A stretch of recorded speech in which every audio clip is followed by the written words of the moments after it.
Livingston. Here. Ms. Giuliani. Present. Mrs. Oliver. Here. And I'm Joe Cowher. All right, and we have no one on the sign-up, do we have anybody on the sign-up sheet? Okay, nobody on the sign-up sheet. Okay, moving on.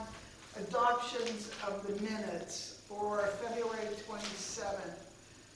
Any questions, changes, or comments to the meeting notes from February 27th?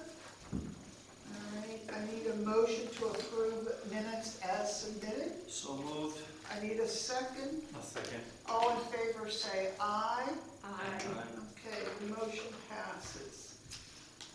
Now, we do have a lot of business to go through this evening, and there's few public people here. So I was going to say, if you had any questions in the public, if you had any questions or comments as to what you're going to hear during our business segment, I suggest you do it after we finalize our business segment. So, under new business, we do have a discussion about the active transportation plans. And one of the I can't even see it, so What? small. I'm sorry, Justine. It's okay. So someone is John. It's Joe. Is it John?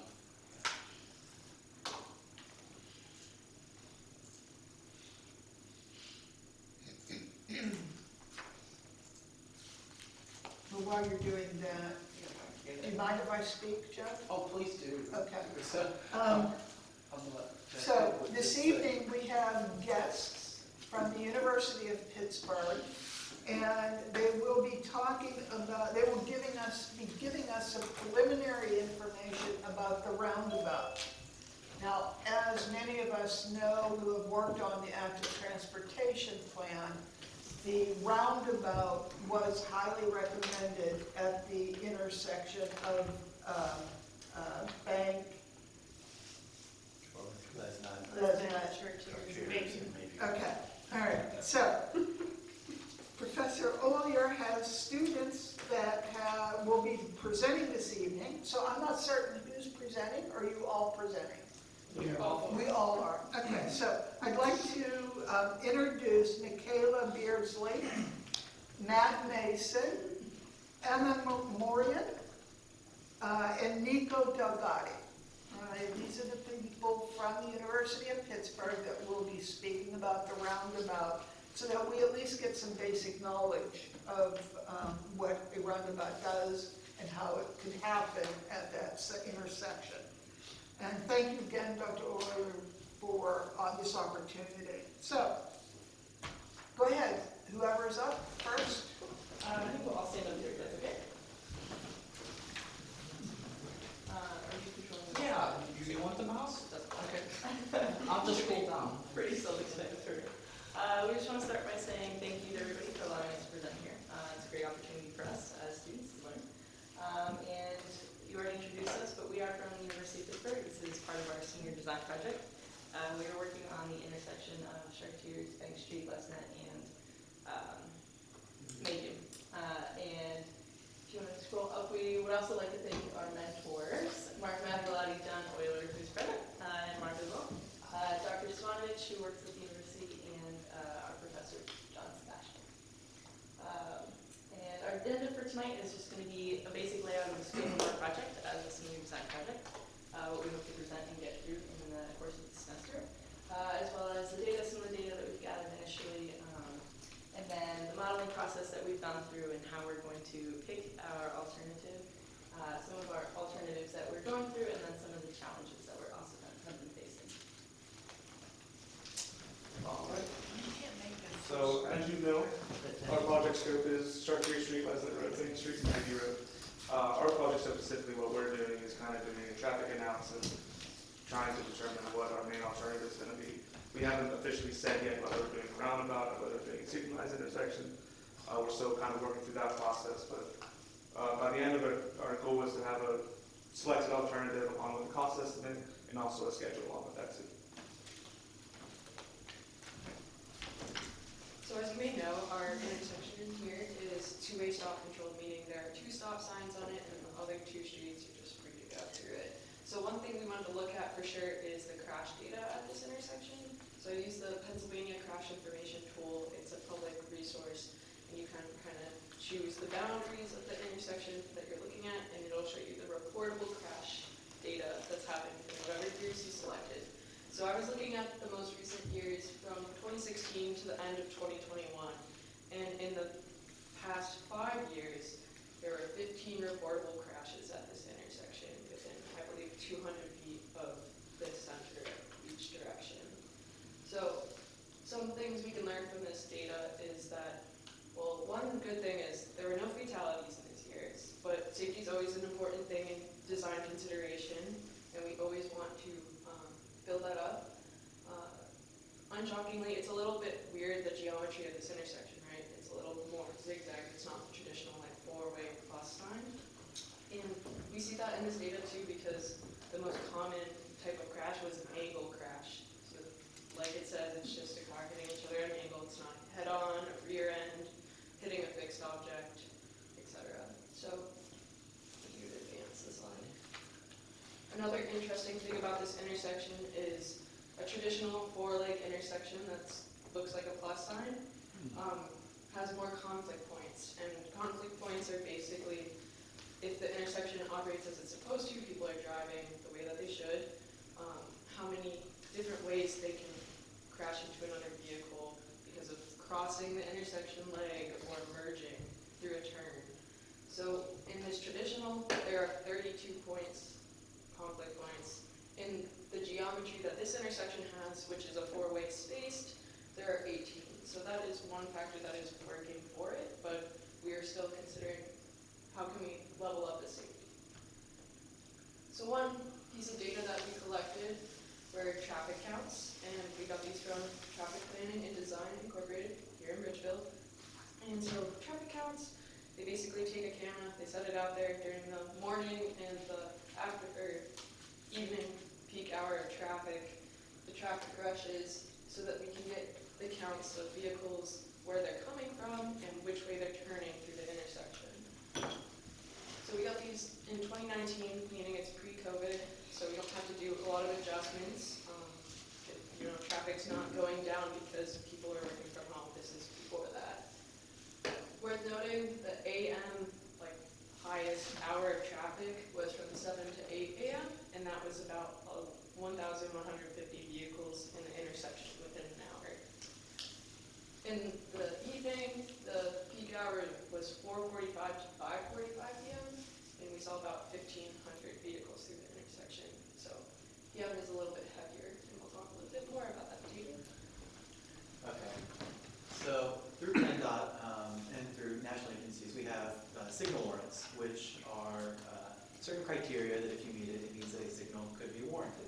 Not necessarily that it needs to be there, but that based on research, it would be ideal to have a signal in such a place. And now when I say signal, I could mean traffic signal, I could mean a roundabout as well. Both of these ulterior option to just having the 2 stop signs there. And so when we ran our traffic data through these warrant analyses, they did spit out that a signal would be warranted in this particular area. So it is backed by the actual data that a signal or roundabout would be ideal in this area. And so we've actually modeled this signal in software that we have access to at FIT. We've been using FitSim, which is a software that allows us to model the individual movements of cars, input these volumes, and see the level of service at the intersection. And so level of service is an engineering term.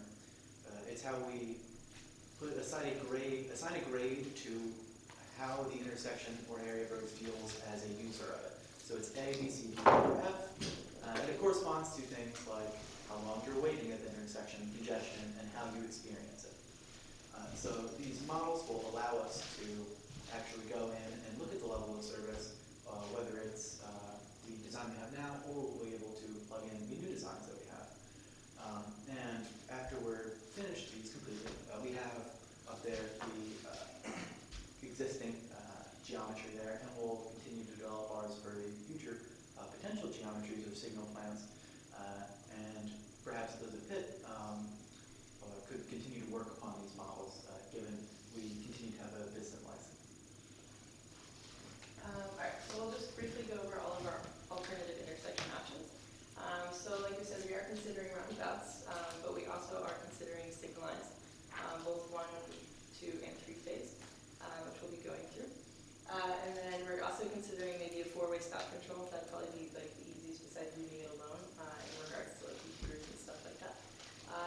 some of our design considerations are listed on the left-hand side or the right-hand side.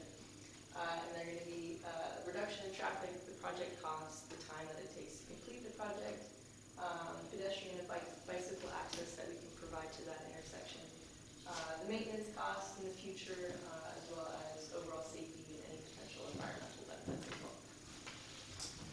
So since I'm the construction management concentration group, my job is more the schedule and the cost estimate. So since we haven't selected an alternative yet, I've kind of done some overall research for both options. So I'm sure another intersection you're familiar with is the McLaughlin Road roundabout. It took about 1.5 years to be constructed, and that total cost came out to $4.7 million. Now, if we were to build a roundabout at our intersection, I can confidently say it won't cost $4.7 million because the McLaughlin Road is a lot bigger and has a lot more work involved. I can't say exactly how much it will cost, but I can say it will be much more expensive than a signalized intersection. Signalized intersections, if you can Google it and say how much it average cost, it's around $200,000 to $500,000 depending on, the kind of pole, the kind of mast arm, and the details really. But if we installed 4 of those, it would. This is a Gibsonia intersection, and that came out to $670,000. Ours would, of course, be a little different than that. But it would take less time than a roundabout. It would also cost a lot less money than a roundabout. It's just some overall background, just for your information. And so as we look at challenges, especially when we compare the roundabout to the signal, there will be those differences in perhaps safety. A roundabout, as you looked at, is a bit of a safer intersection. You're taking those angles differently. You're going to have different types of crashes. Crashes will occur there. We find they're safer in most cases, but you still have issues like the property lines. A roundabout's bigger than putting a signal there.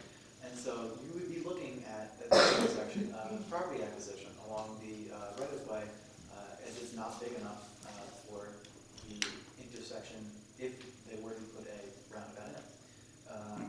And then you're also looking at detours during construction. The roundabout is going to have a longer construction time.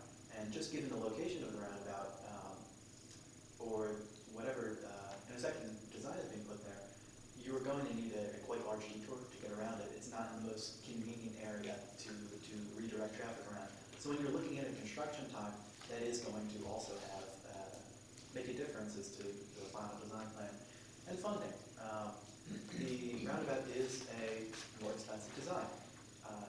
We have yet to do the complete analysis of it, but even if it does show that it is more efficient in moving traffic, and we know that they're safer in general, it is going to be more expensive. So that is still a balancing act.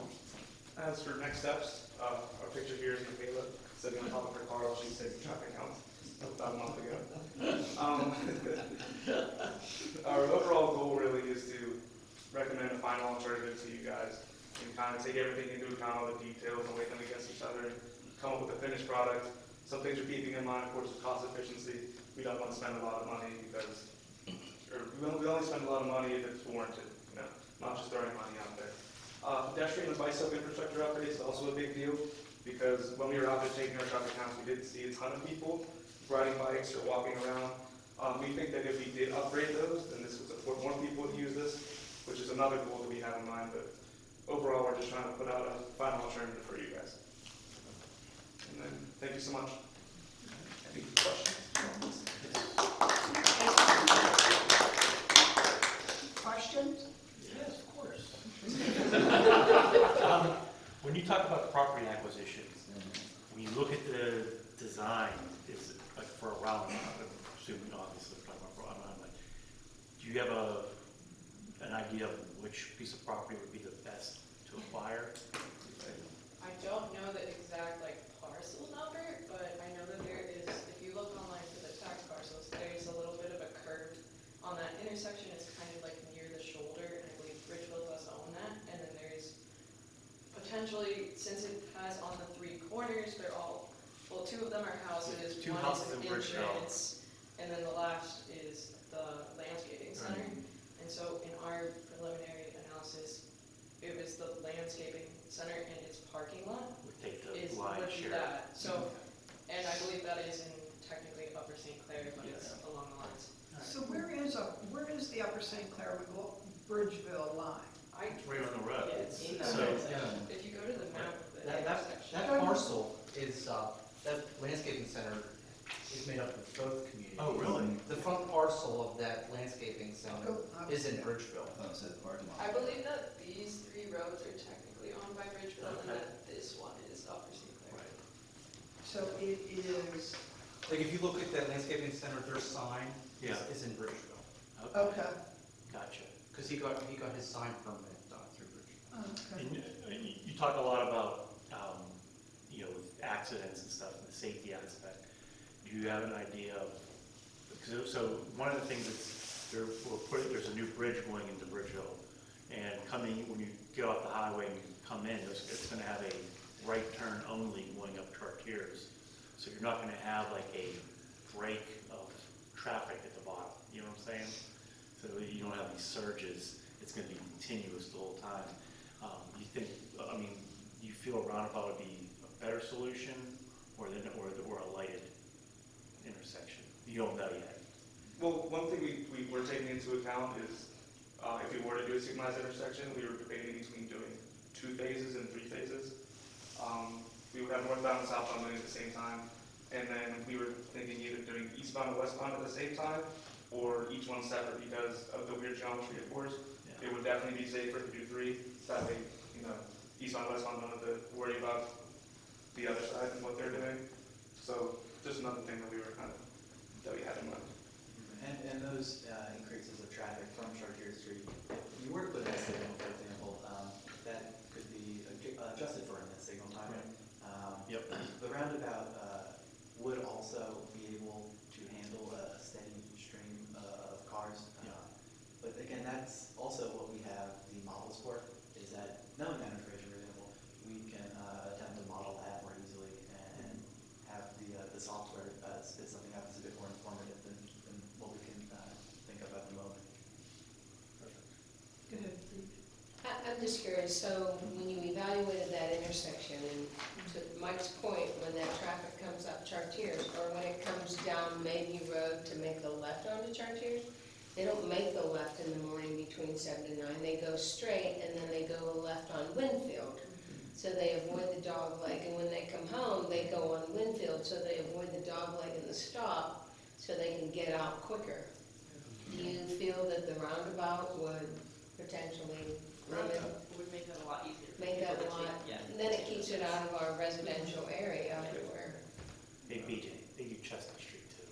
Pardon? They- well, they so turn- that was, I didn't get there yet, so, you know, when you take that one away, but I'm just hoping that, you know, if you take the, when we talk about, I've advocated for no left-hand turn from 7 to 9 because the kids are coming to school, and no left-hand turn from 4 to 6.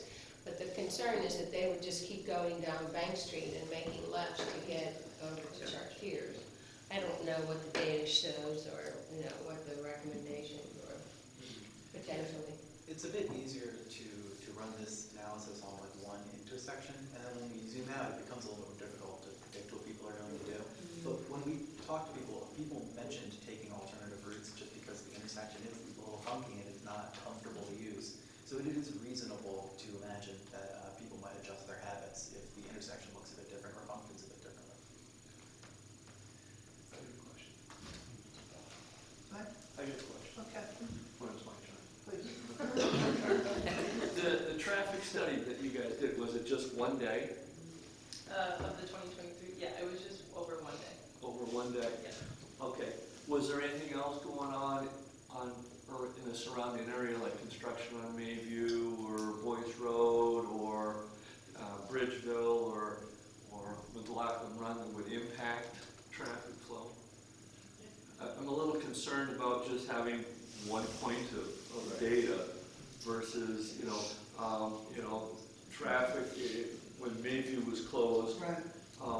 you know, there was the whole traffic pattern, the whole area changed, and so I was just, Well, the same could be said for Chartier Street, Bank, Yeah. on the bottom. Redirected everything. You did your own count, and you had their count. Yeah. You see the difference here on Friday. oh, yeah, Right. yeah. When was the traffic study done? How long ago? So the one that we presented a screenshot of, that was in October of 2019 by, not us, it was by an engineering firm, so Oh.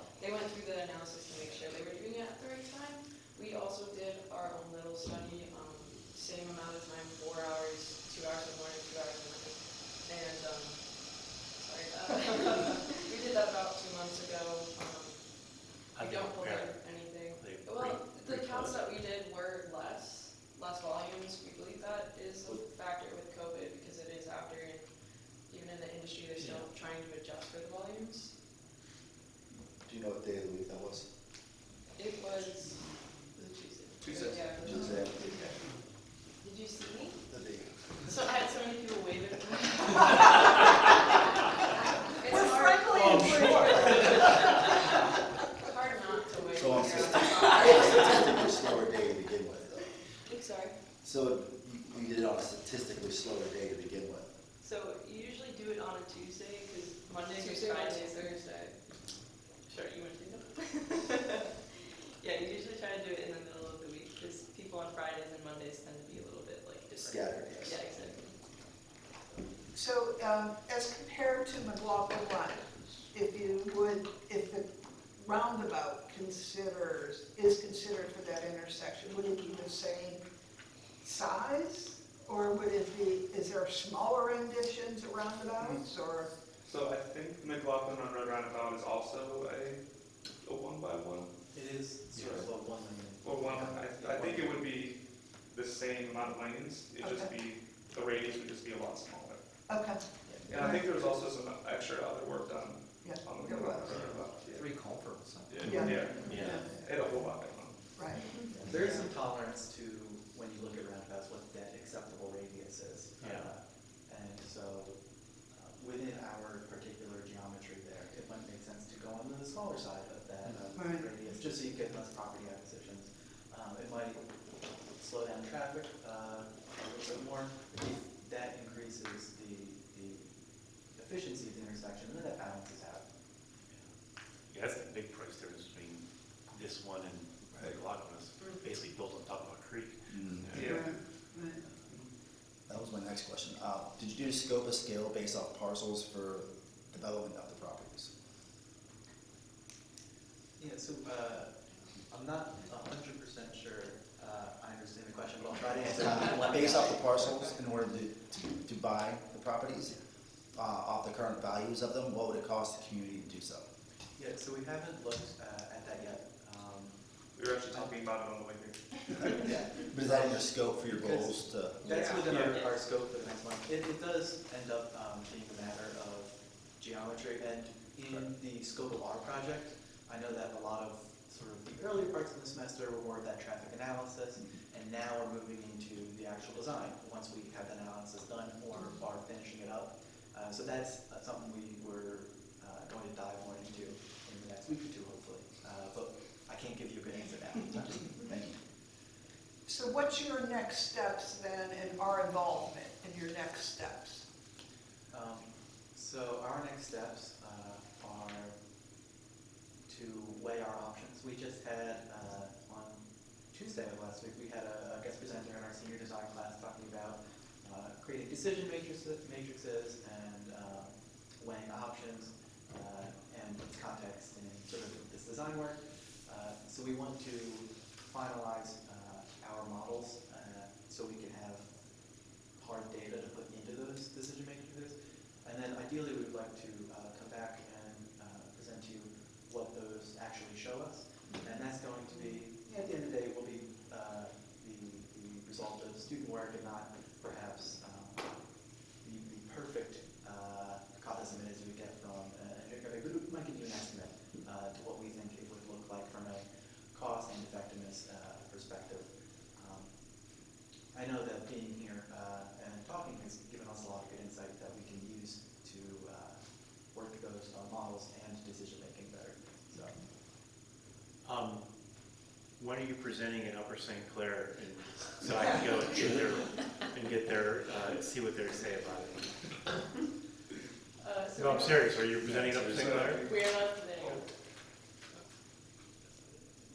John Sebastian, who coordinates this program, has offered to put them in touch with the township manager, Upper St. Clair. Give you his number.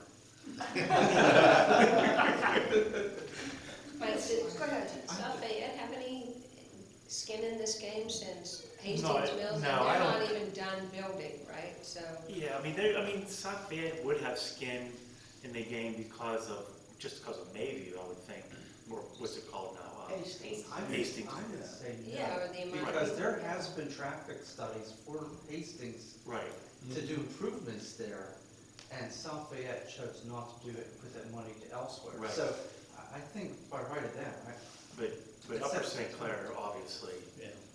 yeah, and I'm serious, I would love, if I knew you guys were presenting at planning commission or council, I would show up just to see what their reaction is and what their questions are. I had two questions. So if you focus on reportable accidents, what's the degree of non-reportable accidents that would skew that? Because there is a lot of accidents there, but I don't know if it's just they're not reportable, but there is a report, but they're not that degree. Right. Does that change this? No, but if you have non-reportables that your police department can provide to them, they can add that to this analysis. Because these different alternatives, as they said, have a different impact on the number of crashes that would be eliminated, a roundabout versus a traffic signal. So the more data they have, and if you have non-reportable data, please provide that to them. And then the work you're doing is going to have a big impact here and will be heard across the community. So it is valued. So with that in mind, I know that safety and dollars are going instantly to that traffic signal. But speaking in line with how you're playing, I think that's going to dramatically change the character of that neighborhood. How do you weigh that? Because that's not money and safety, but it has a value. How is that portrayed in a report that doesn't instantly just skew the taxpayer to say, waste of money? Do you know, how do you do that? Is that in an analysis? Obviously it is, because PennDOT's putting these everywhere, but how do you do that? Well, it is a factor in terms of funding. So if you decide you want to proceed with this project and you start to look at different funding sources, depending upon whether your focus is about reducing congestion, improving air quality, improving bicycle pedestrian accessibility, all those different, whatever you feel your focus is could direct you to the appropriate funding program. Like I heard you say you're going to talk about active transportation funding programs. Those are the kind of things that you have to decide once you determine that you want to support a project like this. I was just saying, it's how do you ensure that the study doesn't just keep us on the track of safety and money? Because that would dramatically change the character of that neighborhood. But it will do the job, like a screwdriver. It does the job. But how do you do it so that it makes that, doesn't make that, Maintains the character. yeah. Well, the most important thing is you said that this is part of an active transportation plan that you've done for the entire borough. Mhm. So that's a big step to ensure that this project fits within what the community Right. wants as a whole. I got you. Thank you. Yeah. John, you have something to say? I was just gonna say, I grew up 2 blocks from this intersection, and the thought of there being traffic signals there Right. really is abhorrent. But the roundabout, that'd be pretty neat. It could make a gateway piece. Right. I really think it. And it trucks and semi-trucks and 45-foot trucks, trailers there won't be an issue with that, because this is a state road. Actually, no, they're going to make it so you can't go traffic users. Good. But that's I my live on concern. Bank Street. What's that? With the new size of the pack buses, will they be able to use it? There's no path bus that goes through there. Oh, Oh, wait, MRT they can does. park right there. They go right in front of, Yeah. Where are they gonna park now if you put a, that's, Well, they won't have to park. they just go up and do the loop? But- No, they actually park they down wouldn't there. be able to make the loop. Yeah. That's what I'm saying, roundabout. The new buses can't fit in roundabout, no longer. New Oh, we buses. don't have a longer bus. The PRT? But we do the accordion ones? Yeah. No, so the new buses they just came up with are actually longer than the previous ones they had. I want to say two to 3 feet almost. Students need to be Oh. So aware we turn it into with the Winfield and upper then end over of to Chartiers Sarah. is That's going what I'm to. Yeah, I Through agree. the residential That's a good areas. point. Yeah, Yeah. Well, one thing sorry, we're all talking. is Yeah, that yeah, you you may want to talk with PennDOT to see what, because actually, we did talk to PennDOT at one of the meetings, and he did say that they are standardizing their bus lengths coming up. I don't know anything about buses. I know Melissa had a very good point. Chartier Street has a number of improvements that PennDOT has under design right now that will be in construction in '24 and '25. They sent me last week their draft preliminary plans, and I could send them to you, because it does call for sidewalk improvements to be installed right on the section street. No, but it does show, it shows the plans. Where are you getting the room for all of that? The sidewalk, it's in an existing right of way, Yeah. so it's there on the upper side. Lower side we'll talk later. And then it shows changes There goes to your the park rhododendron. entrance. And just to speak on the issue of the buses. DJ, maybe we should have a cocktail with my mom and figure out where the sidewalk is. To speak on the issue of the buses having room for motor code, there are roundabout designs that account for that sort of thing, with the apron in the middle being such that a regular car couldn't hop that curb or comfortably hop that curb, whereas a bus, being a bit more heavy duty, could take that curb more easily and fit within that geometry. So it's effectively almost looks like a different intersection for buses versus cars. And so it let the buses go through there while still maintaining the same route for cars. And that is, would still be dependent on the geometry of the particular intersection, but it is possible in most cases. You just have to be designed for all the correct turning radii and all that when you actually get to the cones of the actual geometrical design. Sorry. Did you all play chicken in the intersection during rush hour to feel like get the feel for it? Actually, it never felt like chicken. Maybe I was really good. She's young.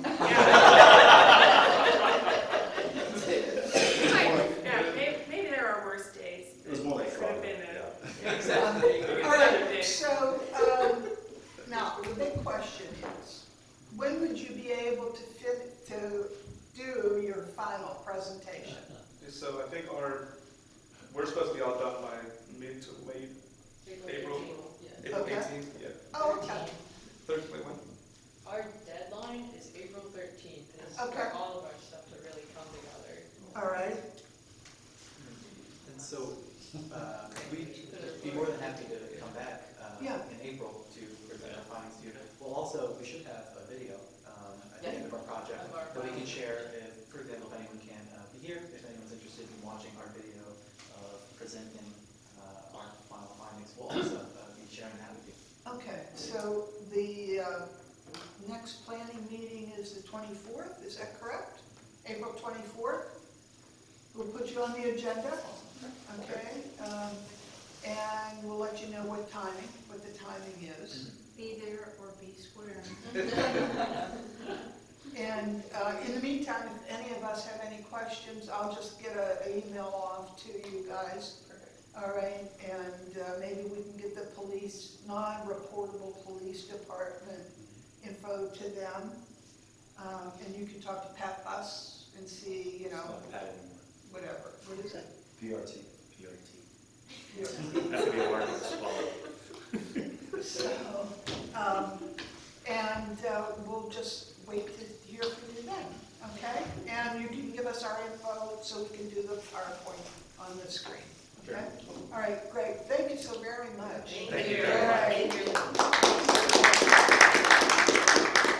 All right. Thank you for bringing me. You know, on behalf of the Civil Engineering Department of Pitt, thank you.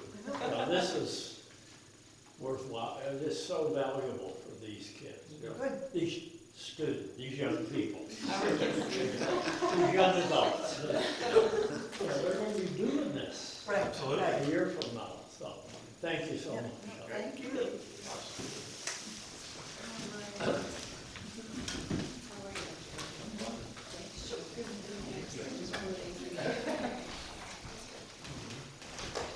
Now, on the agenda, No. Kids are that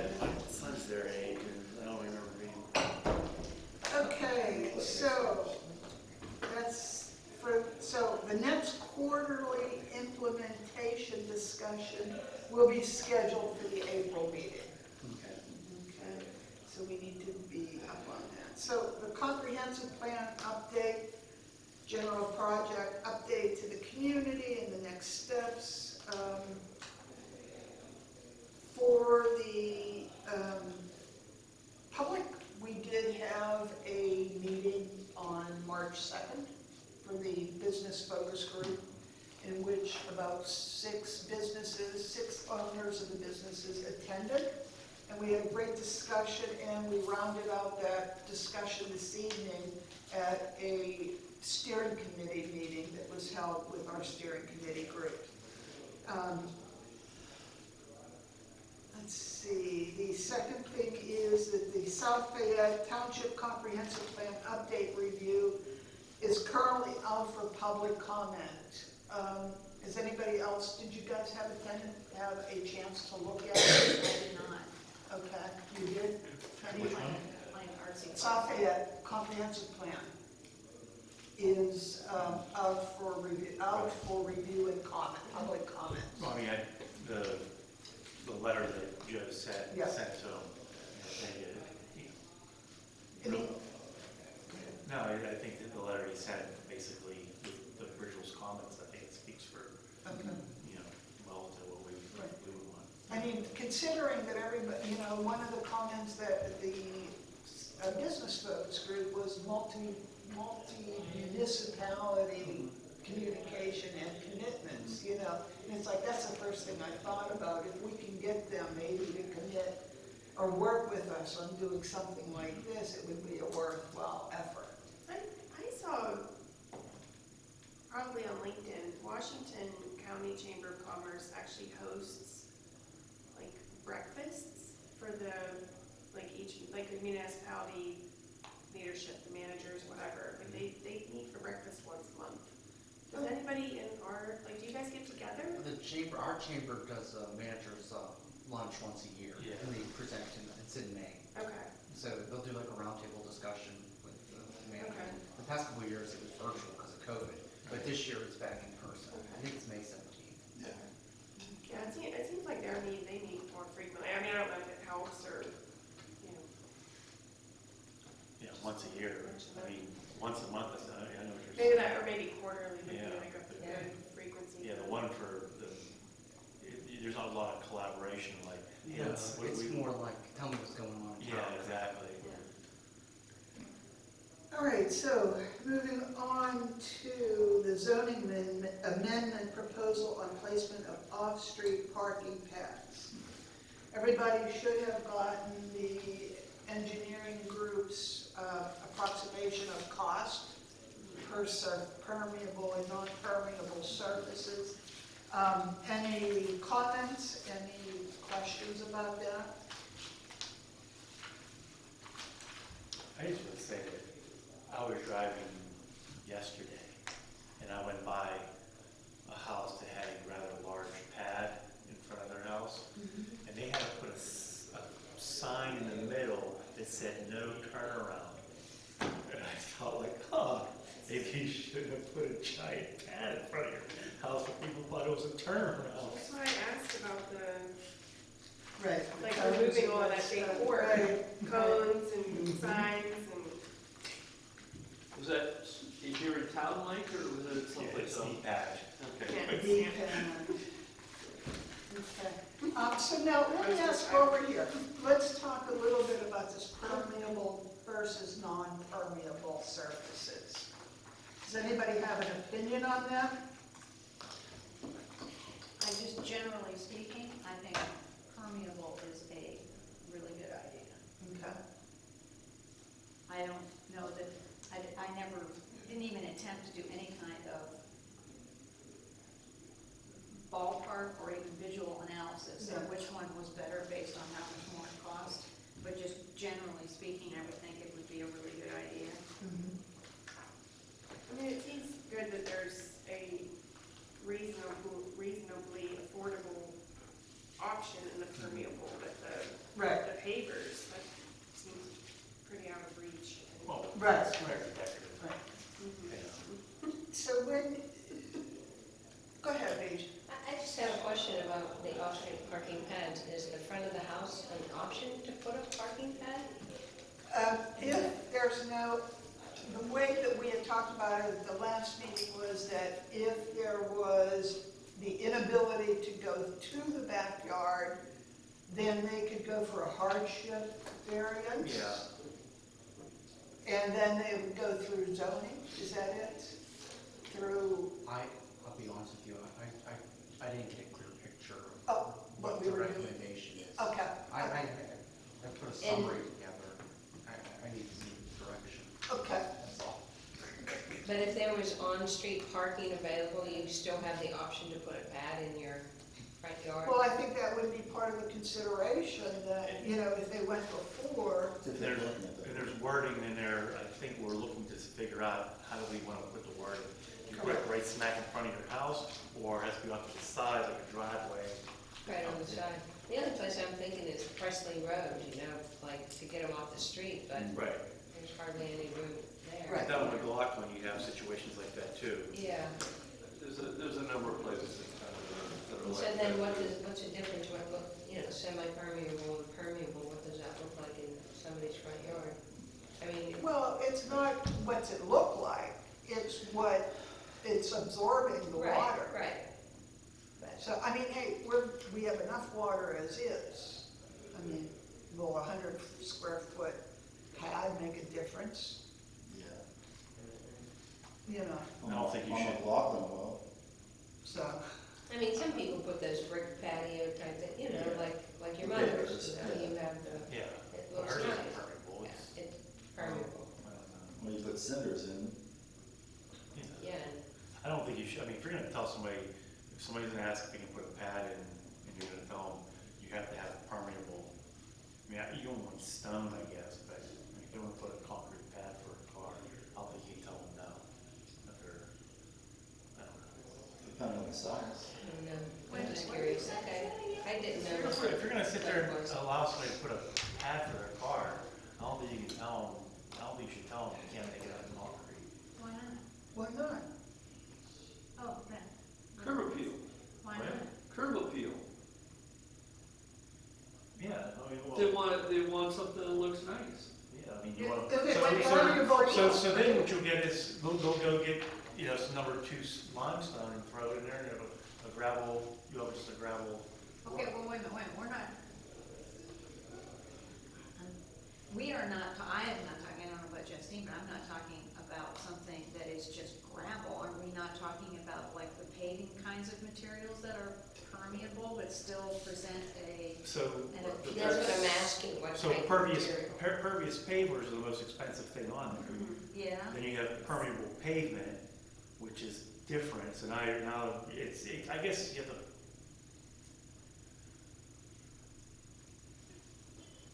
You have somebody you have the people who that this really affects, you know, you live on McLaughlin around, you have a house that's, you know, this tiny little postage stamp, and you have somebody that's just trying to get their car off the road, and you're gonna tell them, yeah, you know, you're gonna go spend $2,000 to get your car off the road. Okay, I want you to go down McLaughlin Road, and I'll meet you down there.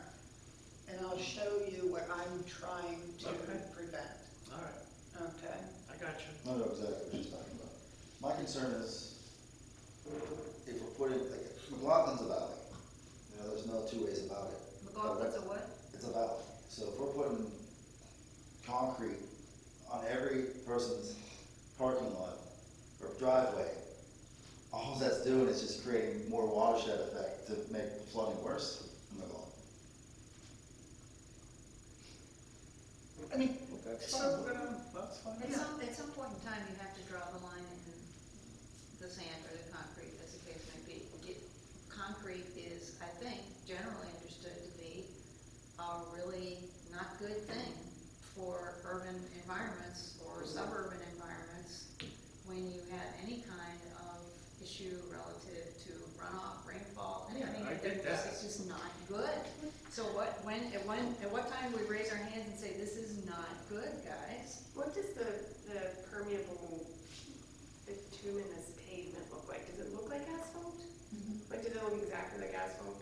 it's what they use at the park, at McLaughlin Park, right? The bituminous asphalt. No, that's just crushed millings. question. Oh, okay. Yeah, maybe I we didn't need know I some should standards. Google that, I don't know what it, like, I don't know how different, I mean, asphalt is like ugly.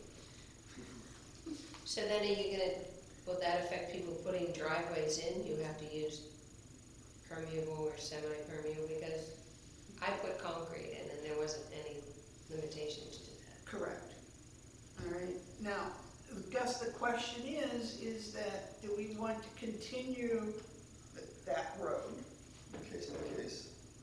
Or do we want to gradually make a move into something that's better for the environment?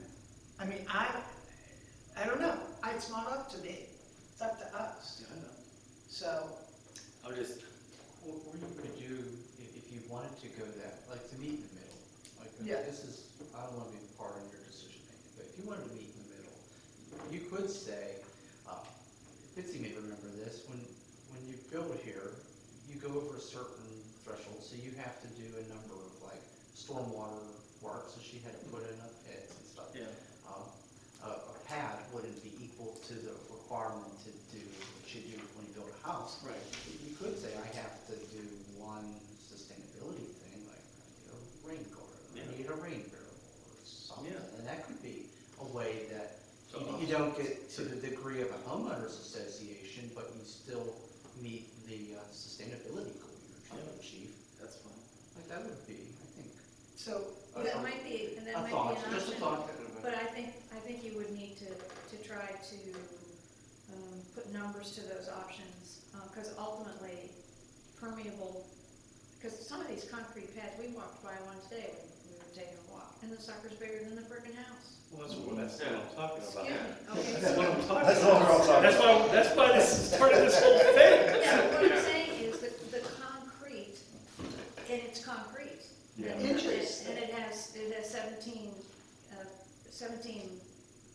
signs and bits of information about what you should not do, where you should and should not be. So that just, oh geez, that looks gorgeous, and it looks even more gorgeous with all the signage, thank you so much. I know.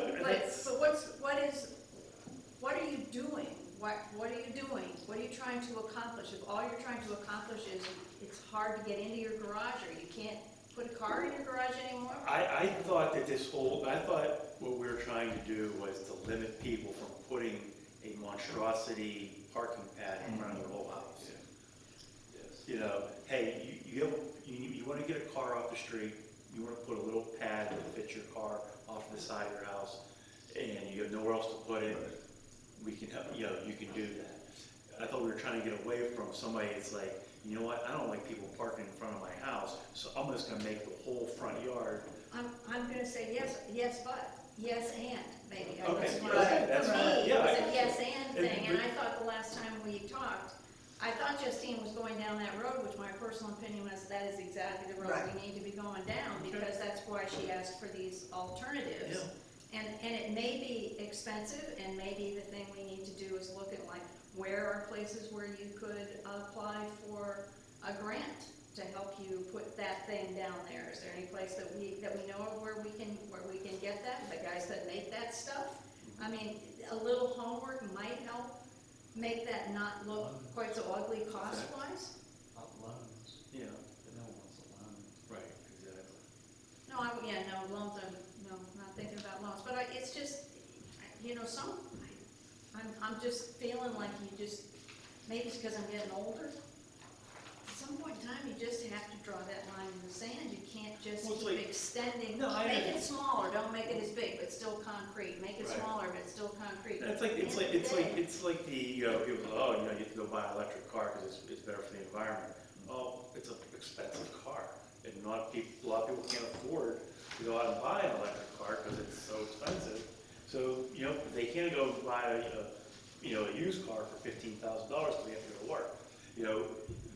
I don't think I think the people that this really affects are the lower valued homes in this community where they don't have a lot of money.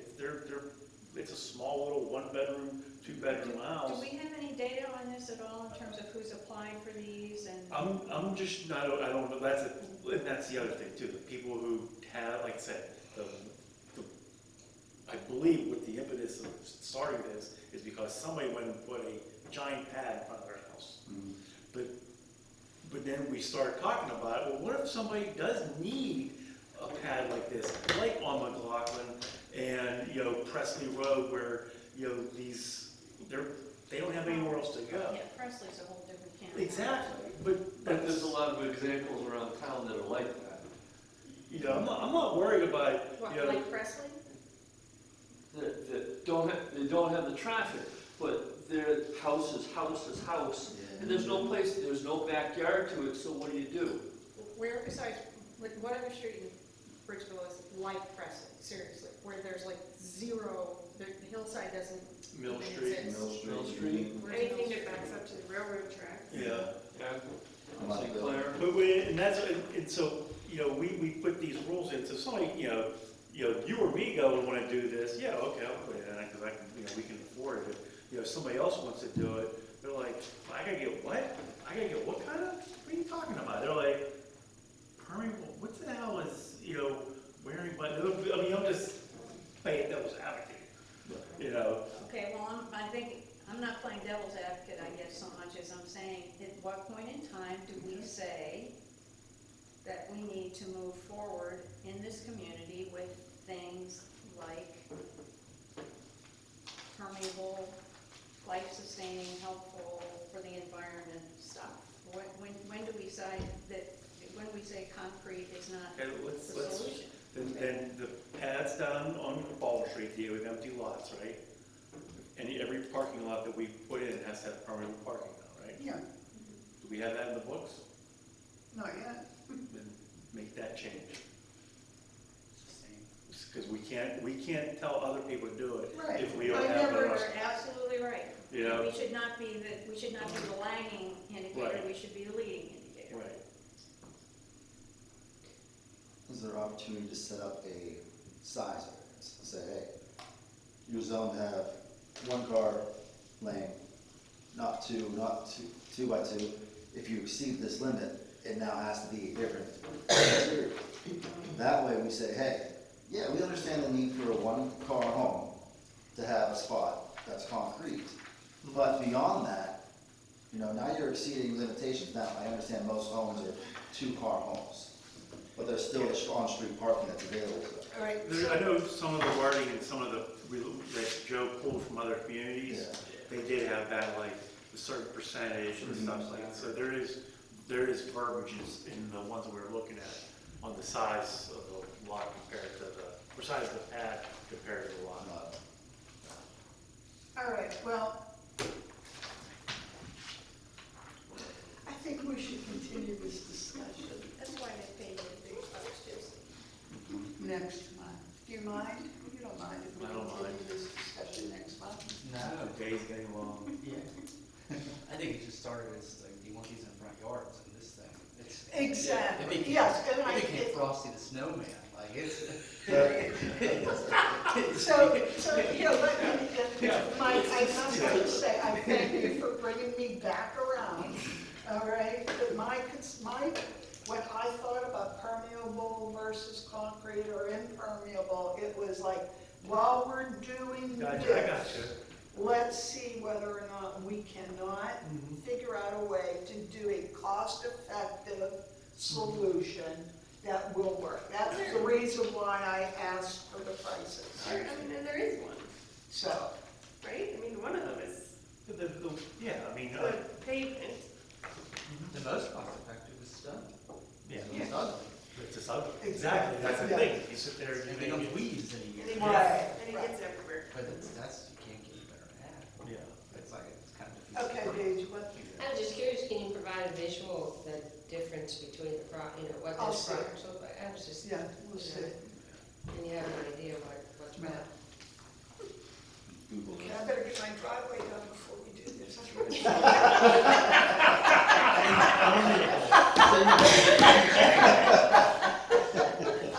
That's on the record. And it can be on the sustainability tour.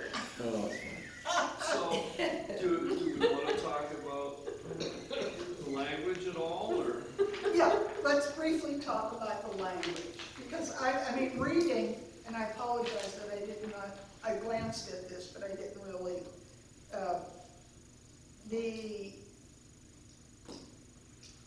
I do like the way that the possible regulation on the parking path. This came out at last meeting. The last Yeah, meeting ended yeah. as the commission liked the Carnegie model. So Yeah. there's a number of models presented. The Carnegie model is what you liked, Yep, but there was a number of little tweaks. right. One being the sustainability of it, and that really was it. Okay. This is essentially using the Carnegie model, Yeah, adding what we have here. So currently, people just come in and do a request, they don't have to get a variance to have a pad in the front yard? No. So The ones in the past haven't been required to get a variance. There's nothing to get a variance for. Okay. You But- possibly could get one on like lot coverage, that may be the only thing that could limit it, but that's, But if we go with something like this, then they have to go for a variance? yes. Yes. Because it Yes. says not required in the front yard. Yes. And then it would be, my hardship is I can't put it in the back, I don't have an alley. And I think that's where we need to go. okay, all right, so, we'll continue this discussion, we'll try to get samples of what it looks like. And And, we can address yes, the language. Yeah, and this, just to keep like the conversation Yeah.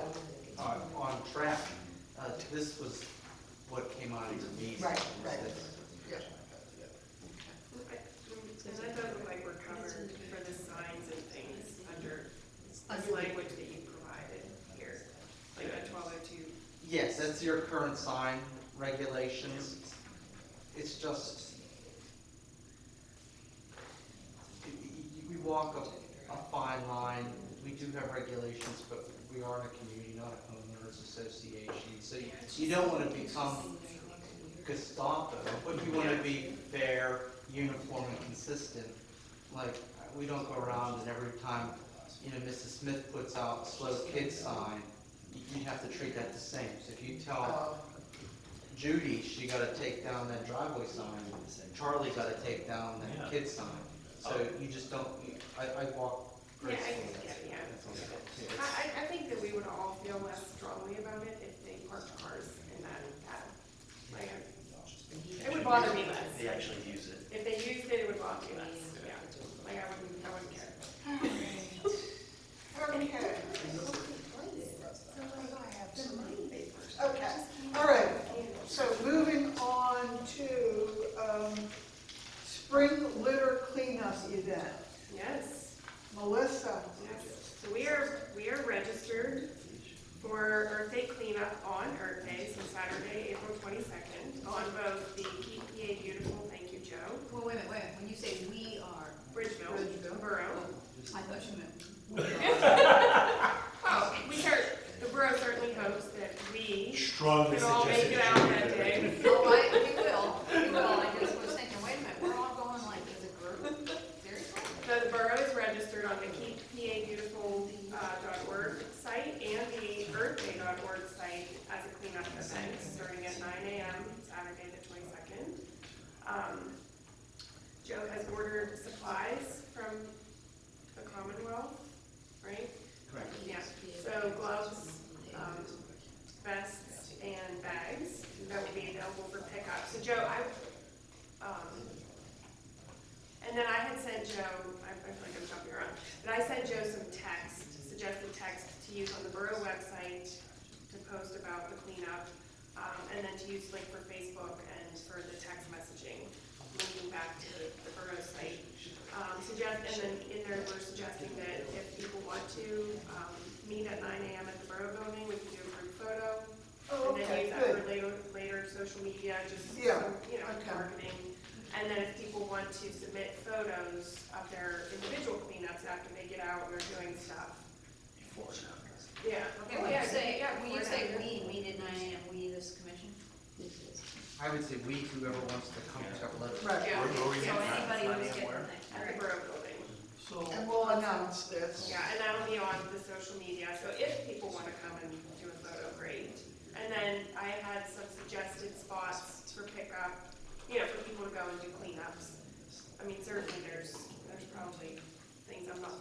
I was thinking like the public park, the parking lots, the parks, Warner Avenue, because I was walking on it, and it was driving me crazy.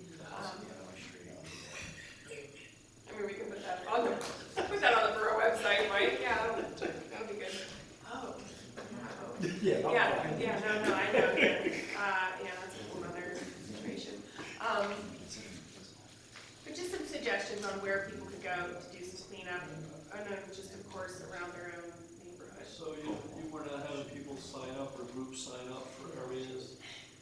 I feel like we need to start kind of easy this year, and then next year we can start to build out, because we would need a place for them to go to do like a website, and we don't really have time to get that built done. But we can research creating like a sign-up site for next year, so we had it more organized.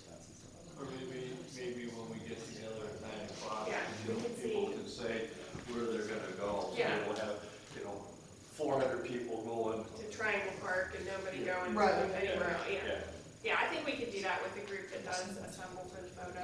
Okay. And I don't know, I mean, maybe the police department would share it on their page too, because I know they have a. Okay, what day are we talking about this group? It's Saturday, April 22nd. It's actual Earth Day.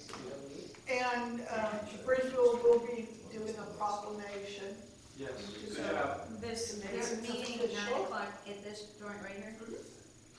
This joint. This joint. So we'll, okay, I mean, maybe we can get a couple of those Yeah. donuts from, That's all said here. what you someplace outside of Bridgeville. Yeah. Oh, we have, Bridgeville has 2 Dunkin' Donuts, there's one up there and one down there. Okay, so you're going to, Wait a you'll give minute, is us, Dairy Delight open at 9 o'clock and we're able to get them to open up at 9? We could. I could maybe see what, Okay. I'm not a pattern, Oh. to do anything to. you Maybe during the will, light of noon. Much better than 9. you will give us a synopsis like a week or 10 days beforehand? Via email. Yes. We will not be meeting people with that. Correct, okay, great. All right, so street trees and flood lots. Okay, so what I have been speaking with Jake from State Farm, okay? And- Seriously, Jake from State Farm? Yes, okay. And we talked through the possibility of putting trees on the lot known as 646 Baldwin Street. Now, one of the reasons that I thought this was the most appropriate for trees is because of the fact that it has a lot of rubble underneath it, okay? I think that every other lot on Baldwin Street can be accommodated for other uses, all right? This one, we're sort of fixed with what we can do for it. That's the slope. Correct. Slope lot, right? Okay? Now, Trees are an amphitheater. right, so, now, let me, before I begin this, okay, because I did want to bring up the fact that this was a lot that was the least doable with anything else. My next question is that we all as planning commissioners talk about what we would like to see on those other empty lots down there. Okay, understanding the parameters. Will we be also talking with other people, particularly people on Baldwin Street, or maybe at the comprehensive plan public meeting to do just a little quiz as to what they would like to see happen down on Baldwin Street? I didn't take it that way. I took it that public meeting was, the committee would have Okay, fleshed out a lot of the okay, ideas. all right. And then the citizens would prioritize. Okay, all right. That's how I took it. Okay, I did too. I just wanted to see if I we could think- slip it in there. but I that's don't okay. think, just, she's gonna come back, my project scope was this. Now, you know what I mean? Okay, You know what I'm okay, saying? yeah, that's fine. But it's worth trying. Yeah. I get it, but I mean, maybe we just do a quick survey down in the community down there and see whether or not anybody has any input, okay? I don't want to just turn our backs and say, okay, we're doing what's being You know, like Well, I have like the newsletter going out Yeah. next month. Okay, yes. Like if you wanted to put together just like So- a little paragraph below. Okay, And then email Jason Maroli of Bridgeville Borough. perfect. Would you do that? Yes, Give I me would. that? And then a Yeah. couple Like, ideas I of, would need within 2 weeks. a Okay. couple ideas of what, you know, hey, you know, Right, these are some obvious ideas, anybody have anything, do any of these jump out Okay. at you, stuff like that? okay, all right, okay, That may be a good way to go about that. okay, Because perfect. then we threw out everything we could. Right, right. I mean, I could be posted on Facebook. Sure. Yeah, yeah, okay, perfect. Well, before you get off this general subject of what we're talking about doing here, and I mentioned this to Justine a couple days ago, and I wanna put this all in front of you guys as well. I believe that, well, I don't even believe, I know for a fact, that we put these trees, because I've planted these trees before, we've gotten them from, over the years, my husband and I, from all kinds of different sources, and they're, you know, yo big, yo tall. I'll be dead, long dead, before they're trees. Before they're, I mean, they're trees, but they're not trees, they're Right. sticks. Before they're trees, I will be gone from this earth. Yeah. And I would like for us to investigate some of the funding sources. I spent some time online and I came up with a whole bunch of places where you can go get money for trees and or the trees themselves. Not suggesting that we need to go away from this organization that is providing these for free. There are some other ones that do them for free. There are some that do them considerably less expensively. I actually went back and looked at how much did we spend on the 8 bazillion trees that we planted at the house that we built. Went out to a nursery. It's the only place I know of in this area where you can get like big trees. Burlap trees. No, bigger than that. I mean, I'm talking, I took a picture of one, which I had in here for a while. It's, guy stood in front of it for me 4 times his height, and I think it's a 3-inch bowl, and most of these, this, like, they start with like, yeah. did I say 3? Like a 2-inch caliber is typically what you would buy a decent tree. Yeah, and they're, typically at a nursery, they're gonna be a few, $300 to $600 based on what we bought trees for. But this is like twice that size. They're like this big. Yeah. And they're, again, 3 times my husband's, 4 times my husband's height. So I would like for us to start talking about stuff like, I know that we would be happy to pay for one of those. Here's kind of where I'm coming from. If we start talking about trees, and then all we do is we either get free trees or cheap trees, and we plant them wherever we plant them, and they're this big, and nobody's gonna see them when they're like a real tree. They're gonna be a baby tree for decades. If we're gonna, there's an element to me of putting your money where your mouth is, and I think we need to start talking about what is involved in getting some trees that could have actually been there before we tore down everything that was on that site. Wasn't there something in there about the trees that would go along the front of that lot being more substantial Yeah, at yeah, planting? I don't know what. Yeah, but they're So- still not, they're still relatively small. Okay, But so- yes, and again, I'm not saying we shouldn't get those Yeah. trees, or even the little tiny trees. I'm suggesting that we need to start looking at More interspersing. mature trees. Well, that's what I- More mature Okay. trees. I mean, I know that multiple residents in town have spoken to me about their disappointment at seeing so many of our old growth trees Right. being cut down. So, I think we need to do whatever and get make as many people aware about what we're trying to do as possible. To me, it just It's a feels big like deal. we're more serious about it. Yeah. That we're really serious about Yeah, trees. well, We I took told them you. down because we had to, or because it was a necessity for whatever that project was, but now we understand that we have, and I even got to thinking, can we, and I know that when you transplant mature trees, there's always the possibility that they're not gonna do well. But God alone knows, we got a couple of forests. Can we transplant a couple of trees that are, what are they called when you're a tree and you drop your acorn and it grows again? There's a word for it. No, I forget what it's called. My mother used to call it that all the time. It basically is, this tree is like the baby of this tree. Seedlings. well, Wasn't Tree that's good Pittsburgh enough. willing to That's good provide enough. us 2-inch She had a caliber funny trees? word for Yeah, it. they're pretty But- tall. If you get 2-inch caliber trees, they're 6 foot plus. Yeah, And they would No. give you that instant look that, because here's what you think of, like I would tell you with public art, is, no. Well, hold on. I'm just saying, it's like, here's what I'm getting at. It's like, what I'm talking with the public art, it's like, be prepared that kids are gonna screw with it, it's gonna be tortured.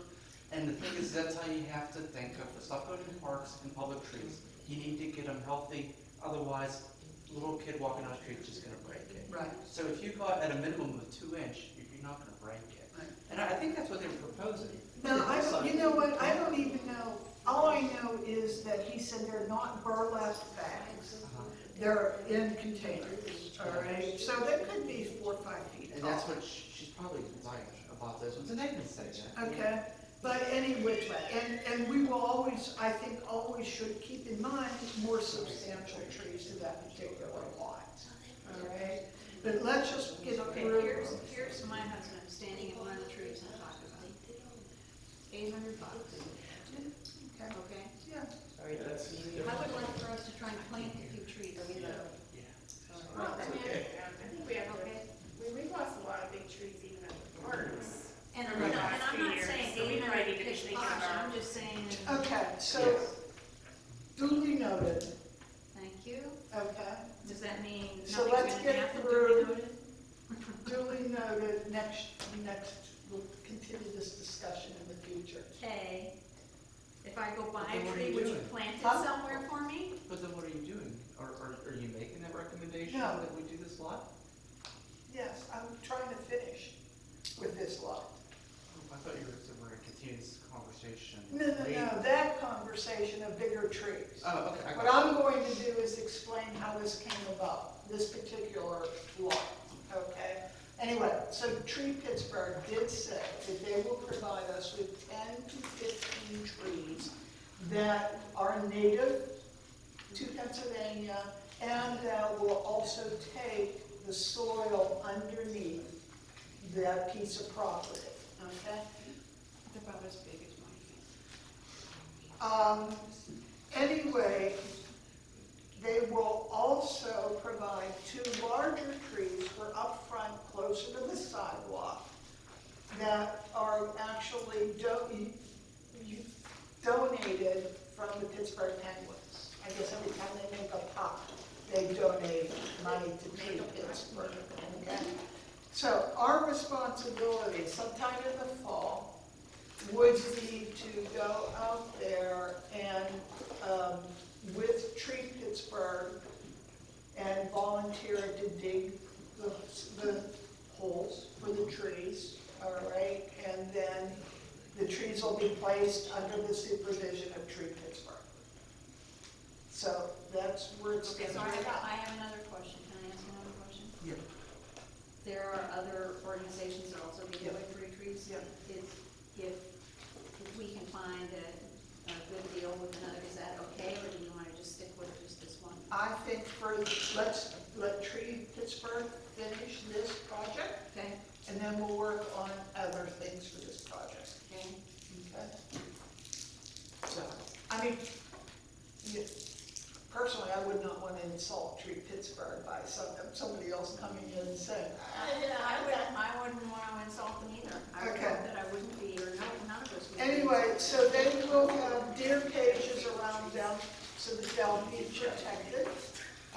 Now, the other question that I have, and I don't know a lot about trees, except I like them. Do we need to worry about those water basins? Because if they go in the fall, we're not gonna have to worry about water in there. We have a couple gator bags. Yes, We okay. have a couple of them. So we can ask Jake whenever we get around to this project, whether or not we need to get some of those for those particular trees in the spring of 2024. Okay? All right, any other questions about this? So do we need to make a motion to approve this, or is this just happening and It has to go before council, correct? Yes. do we need to make a recommendation? I thought that's what you guys were Yeah, doing, is yeah. that you put a plan together, Yeah. which you have Yeah. proposed in your packet, and it was make a recommendation to council on the plan that Tree Pittsburgh put together for you for that long. Correct, yeah. So you actually do have a project from start to finish, you have a plan that shows Yeah, what will go there, this is what it'll look like, okay, then there's a pipeline. all right. Okay, so it's a go. I have one more thing I want to throw in. There is a designation called Tree City USA. I think if we're going to start getting serious about trees, we should look at a project like that that gives us the opportunity to say we have been designated as a Tree City USA. Okay, well, we can do that. Because again, I get the penguins and that's awesome and free trees, cool, but I think we need to market it if we're gonna, I think we need to market it. Okay. So are we making any other recommendations or discussing any of these other at this time, or? That's numbers listed as C. Okay, We're only on A, okay, okay? Yep. Okay. We're finished with A. We all approve of this plan for this particular lot, and we'll move it on to council for their approval. So, Mike, we're gonna talk about the work. Was there a motion and a second? No. Do you want a motion? and a Yeah. second? I make a motion. I'll that we- second it. All in favor, say Aye. aye. Aye. Motion passes. It's getting punchy here. I know. And I'll follow up with Late a for the letter. second meeting. Yes, You'll have a letter Yeah. with that plan presented. correct. And that's just for That's six 646. 46 Baldwin. Right, right. Okay. And the thing is that it's at no cost to Bridgeville. Yeah, no, And- I'm. No, I'm just putting it out there in the public, that it's at no cost to Bridgeville. I thought it was very nice that they put a plan together. Right. That actually showed the lawn. Right, It was nice. Yeah. okay. That's So, what they did for the Main Street they did for us. It was nice too. the Rotary Club project discussion, give us a little So, background. It just ties right into what we're doing with Baldwin Street. The Rotary Club, like last year, they did the story walk down Chartiers Park.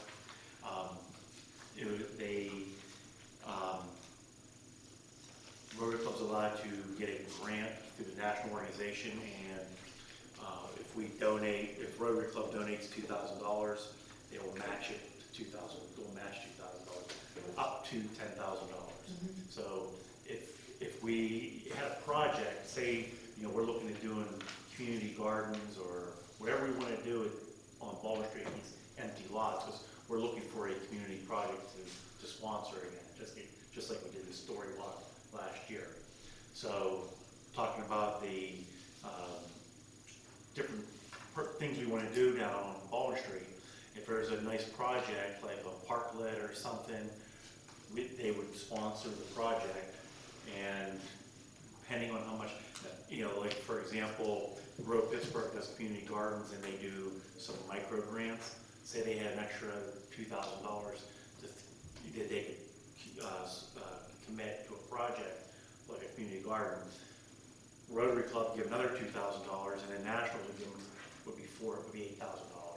So basically, if there's something we need to look and see what type of project we could present to Rotary Club and say, hey, look, we think this might be a good project if you be willing to sponsor it.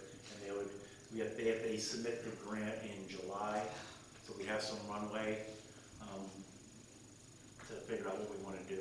And I think it's the whole month of July is to submit the grant. So you submit the grant in July, and then you win approval, or just when you're. Yeah, but like, the outcome? we know it's almost guaranteed, just like the story walk. I think we did the story walk before we got the grant from them. Would it be a What project about- this year? Oh, we could do it, it'd be for this year. This year. But Pennsylvania has a community tree program, we could apply for that. That's a specific thing where there's a program and cost associated. I mean, that's what we gotta decide. We just got out of the one meeting, and, Brandy had a picture of the one lot with, people standing around, picnic tables, if that's something, whatever we think What do would you be. think that ball field proposal would cost? Like, that would be a good. Well, I'll tell you one thing.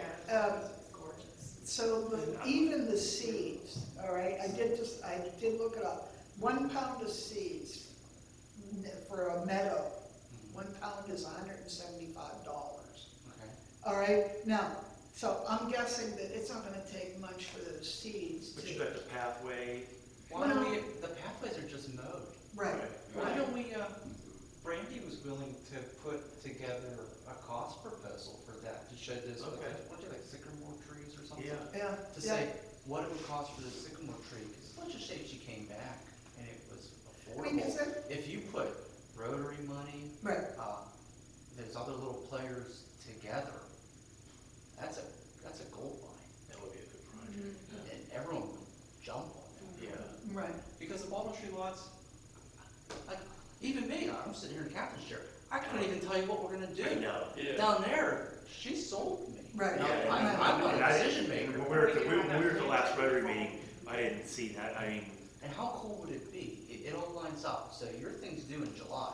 She said, while presenting this draft recommendations to the town in May, it's gonna be in the recommendations. Right. That way you can roll out with a project out of the comp plan. Right.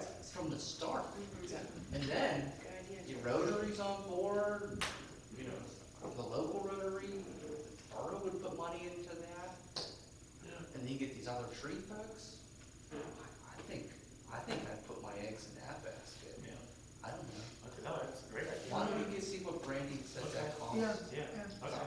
I think if you sent that to council folks, I don't see. Right, I mean, think see, they that's support that. more of a holistic, I mean, that project would be more substantial, I think, than anything else that, Impact.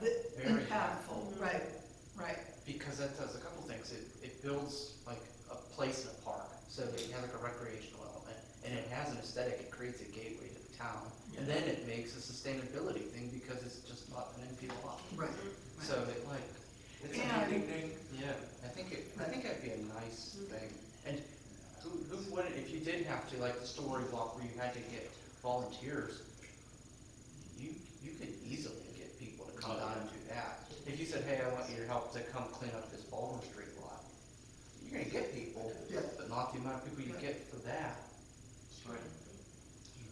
Yeah. Okay. Well, Do you want me to get with Brandy to see, hey, Yes, that's, yeah, absolutely. what's a number? Because we have interest to finding a way to make this doable. Okay. Yeah, okay. All right, great.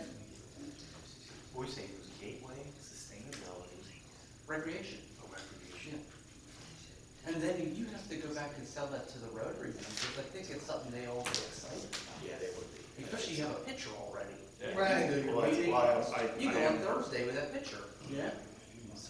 You know, the pickup is that if she comes back and says that's $100,000, but who knows? Right. Because a lot of that we can probably do ourselves, because it's just earth movement, you know? And when I say ourselves, I meant like her staff. You know? Okay. all right, so we have some, Project.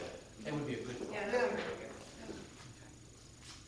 While we're talking about projects and staff, the sculptures that are going up, is there, what's a good way to say to the guys that have really been super helpful, like especially today? Because that was looking kind of ugly there for about 20 or 30 minutes.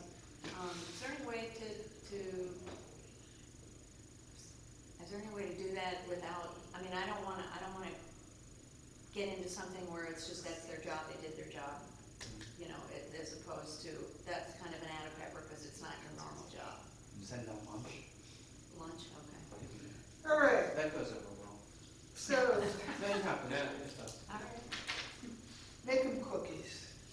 I know. Okay, so let's see, discuss fall shade tree and the next steps. So, Joe gave us a list of tree locations where he thought we could plant more trees.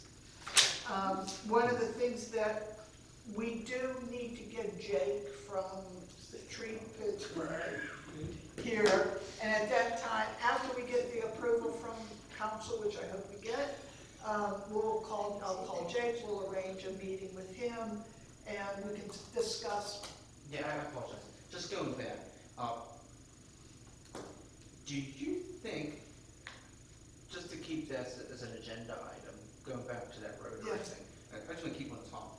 So, do you want to have it on the April meeting?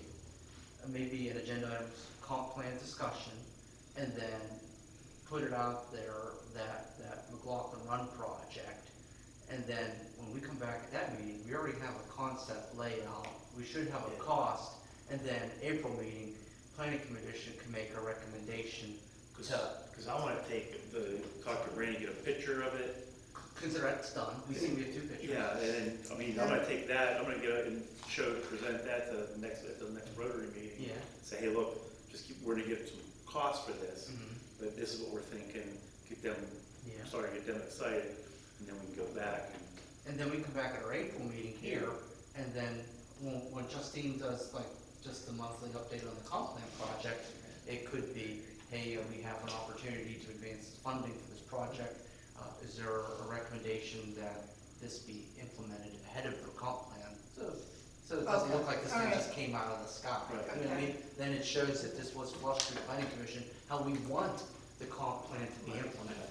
So this would kind of be like us priming the well on how we're gonna implement the comp Yeah, plan. we have this comp plan, we're already doing stuff. Yeah. But I wanted, I think it should be in an agenda item. Yeah, Otherwise, where does it come from? Yeah. All right, so it would be back on April's agenda. yeah, Thank you. Cool, thank you, Joe. always thinking ahead. All right, so anyway, so you have a list of possible locations here. I've been sort of looking around, and there's quite a lot of places. But anyway, getting back to Jake.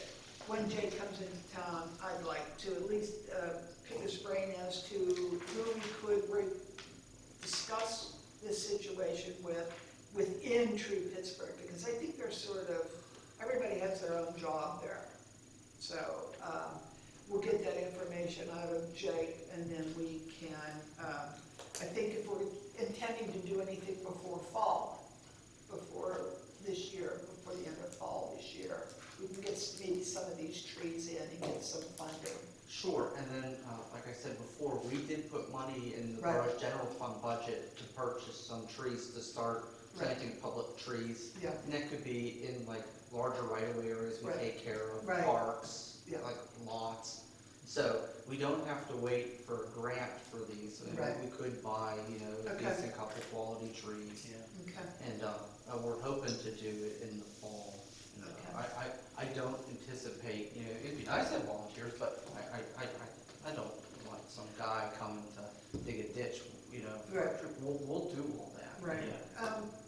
Let me ask you a question because, Jake did make the comment that we need to make that commitment, and I think I told you, we need to make the commitment to these trees for 5 to 10 years. And you said that you would take care of it. Do we need to maybe send one of the guys to learn a little bit about how to care for a tree? They have tree tender programs. I took the tree tender. You could be a tree tender. So Courtney, she took the course too.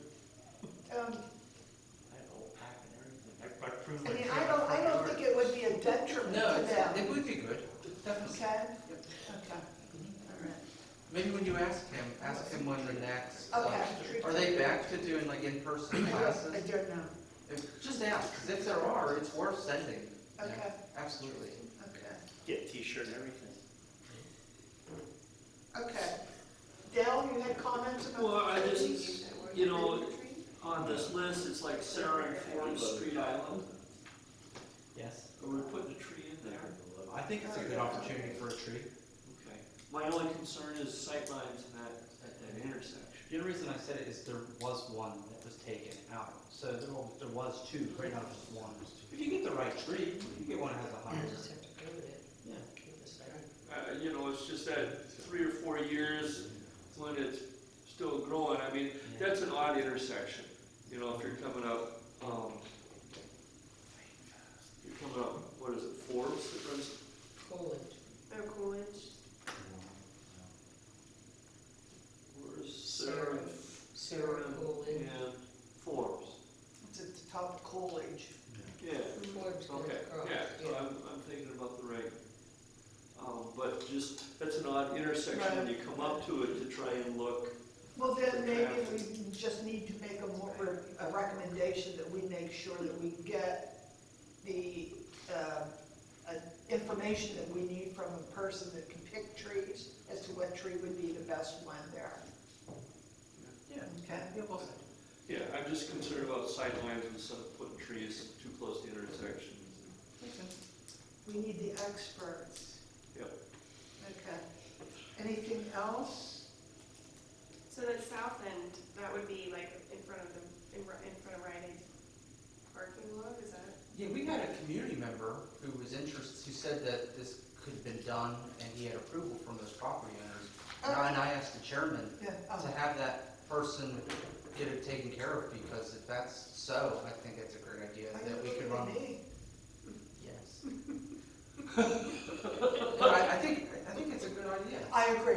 I think it's a good idea.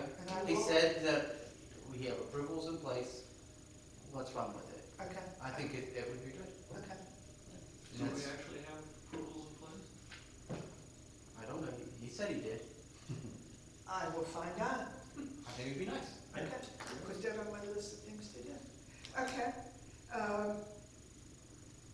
Bank Street bump ups. It's not on the list. I know. Your ad stuff? No. Oh, for the trees. Did you know that they have basins for those bump ups so that you can plant trees? That's how they're designed. Oh. Okay, good. Yeah, we made the request that way. That's what brought down the concrete. All right, anything else? But we need the right tree. Because Dale's concern there is Right. more paramount there than anywhere. But that right tree is so important because it does traffic calming.